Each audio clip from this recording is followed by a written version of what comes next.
The Steelers have made their move at quarterback, signing Mitchell Trubisky to a 2-year deal. We're still waiting on the final financials, but Mike Garoppolo of the NFL Network led with the report coming out on Twitter Monday afternoon, saying that the Steelers are agreeing to a 2-year deal with the former Bills and Bears quarterback. Of course, Mitchell Trubisky, being a former second overall pick by the Chicago Bears, did have some good years with them. He was 11-3 in the 2018 season when he helped lead the Bears to a 12-4 finish. But granted, he wasn't the biggest part of that team. That they had one of the best defenses in the NFL that year, and they had a strong running game. But him coming to Pittsburgh means a few things. One, the Steelers weren't settled with Mason Rudolph. As Garoppolo reported, his sources say that this means that Trubisky is the odds-on favorite to be the team's starting quarterback for the season, which means Mason Rudolph is going to have to go into camp and really prove something to be able to unseat him.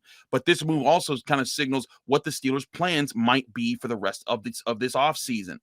I've talked about a lot on the Locked On Steelers podcast about how the Steelers need to focus on defense, on the running game, on the offensive line. Mitchell Trubisky is not a quarterback that you get to think that, oh, he's going to make everything else negotiable. He's going to mitigate all those other problems. He's a guy that you get that's a stopgap, 2-year option, guy that helps you figure things out for now and as a backup next year if you go get that answer at quarterback, whether it's in the draft or in free agency or via trade. But Mitchell Trubisky, we still got to see what the financial deals are. Is the journeyman quarterback that I've been talking about the Steelers might sign? I wasn't sure if it would be Mitchell Trubisky. I thought maybe Marcus Mariota, maybe a few other guys, but I'm very intrigued to see what the numbers are. And as you've been hearing all off season long with the Locked On Steelers podcast, we've had several different hype trains built, and I must say congratulations to Tony Serino for his Trubisky train pulling in to Pittsburgh. We're going to break down this signing, what it means for the future, what the Steelers need to do around Mitchell Trubisky, and as well as go over more contract details when those come in right here on the Locked On Steelers podcast. I'm your host, Chris Carter. Follow me on Twitter and Instagram at Carter Critiques.